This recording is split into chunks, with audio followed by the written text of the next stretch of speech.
What is this year's budget? Let's see some highlights and talk to the public and know their reviews. मैं CA Bhavik Joshi बोल रहा हूँ। आज का जो बजट था वो काफ़ी अच्छा रहा। इनकम टैक्स का जो दिया था, मतलब जो 5 लाख का दर था वो अभी 7 लाख कर दिया है। तो फिर बहुत ज़्यादा फ़ायदा होने वाला है इससे पब्लिक को।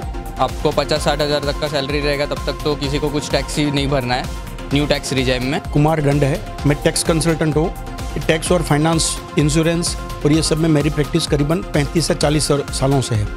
मेरी लाइफ पॉइंट ऑफ व्यू बोलूँ तो ये one of the best budget है।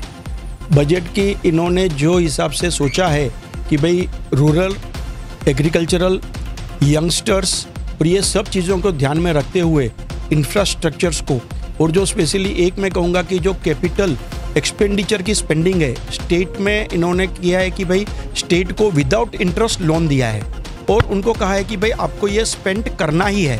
और ये स्पेंड करने से क्या होगा, हर एक स्टेट डेवलप होगा। अपने यहाँ क्या हो रहा था अभी तक कि जैसे बड़े स्टेट में से सब बॉम्बे की तरफ आ रहे हैं या सिटी की तरफ जा रहे हैं। अभी शायद ये चीज़ें, जैसे अभी यूपी के लोग यूपी में ही रहेंगे, बिहार के लोग बिहार में ही रहेंगे, और ये हिसाब से उधर ही इंफ्रास्ट्रक्चर इतना बढ़ जाएगा, उतना काम धंधा मिलेगा, उतना रोजगार मिलेगा कि लोगों को अच्छी सुविधाएं मिलेगी। इतनी नर्सिंग कॉलेजेस उन्होंने शुरू करी है, एमएसएमई के लिए बहुत सारी सहूलतें दी हैं, स्टार्टअप के लिए बहुत सारी योजनाएं बताई है, डिजिटाइजेशन सिस्टमेटिक प्लान है। एक बहुत ही चीज़ आपने अगर सुनी होगी तो बताता हूँ, टोटल अपने जितने इनकम टैक्स रिटर्न्स हैं उसकी अराउंड 64% इनकम टैक्स रिटर्न्स सिर्फ 24 आवर्स में प्रोसेसिंग हो रही है। अब वॉल्यूम सोचिए, ये डिजिटाइजेशन और सिस्टम का ये सवाल है कि भाई जो पहले मैन्युअली होता था, बरसों के बाद अपने को उसके ऑर्डर मिलते थे, अभी 64% रिटर्न्स तो 24 घंटे में प्रोसेस हो रहे हैं। ये सब फायदा है डिजिटाइजेशन का, ये सब फायदा है डेटाबेस का, ये सब फायदा है सिस्टम का। जो ट्रिलियन इकोनॉमी की बात चल रही है, ये ट्रिलियन इकोनॉमी तो हम लोग कहाँ छोड़ के आए, हम लोग 7 ट्रिलियन की ये लोग बातें अभी सोच रहे हैं। अभी जो बजट का पूरा एक्सपेंडिचर है इट इज़ अराउंड 7 ट्रिलियन। तो हमारी इकोनॉमी जो 10th इकोनॉमी थी ये 2009 में, आज है वो करीबन 5th इकोनॉमी आ गई है। जिस हिसाब से दे रहा है कि भाई अमेरिका, ब्रिटेन और अपना पाकिस्तान, ये सब लोग जो तकलीफ में हैं, उसके हिसाब से इंडिया में तो रोजगारी की तकलीफें नहीं है। हाँ, जिसको काम करना है उसको काम मिल रहा है, काम नहीं करना है उसका हम बात नहीं कर सकते। तो हर एक फील्ड में कहाँ न कहाँ अच्छी चीज़ें चल रही है। हम देख रहे हैं मोनो, मेट्रो, रोड जो बन रहे हैं। तो ये सब जो इंफ्रास्ट्रक्चर जब तक बढ़ेगा, हाउसिंग, आवास योजना, मेडिकल योजना, और ये बजट में उसका एक दर्पण अपने को दिख रहा है। सीनियर सिटीजन को बचत पॉइंट ऑफ व्यू जो था वो 9 लाख तक वो बचत अभी कर सकते हैं। जो इनकम टैक्स की छूट थी वो भी उनको 9 लाख तक हो गई है।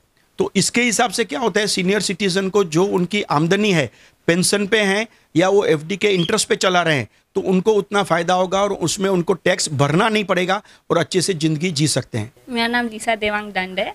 As a professional I am a mutual fund investor और फाइनेंशियल प्लानिंग करती हूँ। तो इस बजट के हिसाब से अभी ये दिख रहा है कि जैसे म्यूचुअल फंड का मैं करती हूँ तो शेयर मार्केट बढ़ेगा तो उस हिसाब से मेरे क्लाइंट्स भी बढ़ेंगे और अच्छा है ना, सबको ग्रोथ मिलेगा। दूसरी चीज़ ये है कि है ना, अभी इनकम टैक्स सब लोग भरते हैं तो इसमें है ना मेरा इनकम टैक्स भी बढ़ जाएगा। उसका जो है ना स्लैब हम लोग ने इतना बढ़ा दिया है, उस हिसाब से इनकम टैक्स का मुझे भी बेनिफिट मिलेगा। और जैसे है ना छोटे छोटे मतलब महिलाओं को अगर कुछ बिजनेस स्टार्ट करना हो तो उसके लिए लोन भी अच्छी तरह से हमें मिल सकता है। गीता संजय सोमैया। मैं एक्चुअली अंबरनाथ से भांडुप तक ट्रैवल करती हूँ, लेकिन ट्रेन की फ्रीक्वेंसी जो हमारे रूट पे कल्याण तक है, कल्याण से आगे की जो फ्रीक्वेंसी है वो हमारे बजट में नहीं आई है, क्योंकि हम लोग को जो trains mostly almost AC trains ज़्यादा हो गई है जो नॉर्मल पब्लिक को नहीं जम पा रही है। तो वो एसी ट्रेन की वजह से बाकी के जो लोग की जो फ्रीक्वेंसी का टाइमिंग जो ये हो जाता है, वो उसकी वजह से जो क्राउड होता है और उसकी वजह से लोकल में एक्सीडेंट्स जो ज़्यादा हो रहे हैं, उसके लिए हम लोग को एक फ्रीक्वेंसी होनी चाहिए।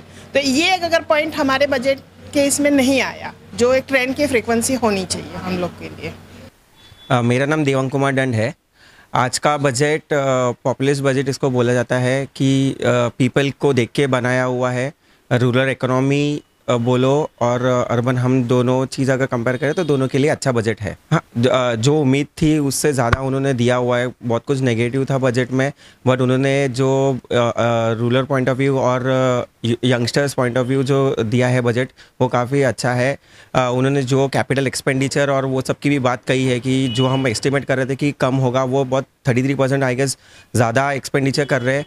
उससे जो जॉब्स और वो सब में ज़्यादा फ़र्क पड़ेगा।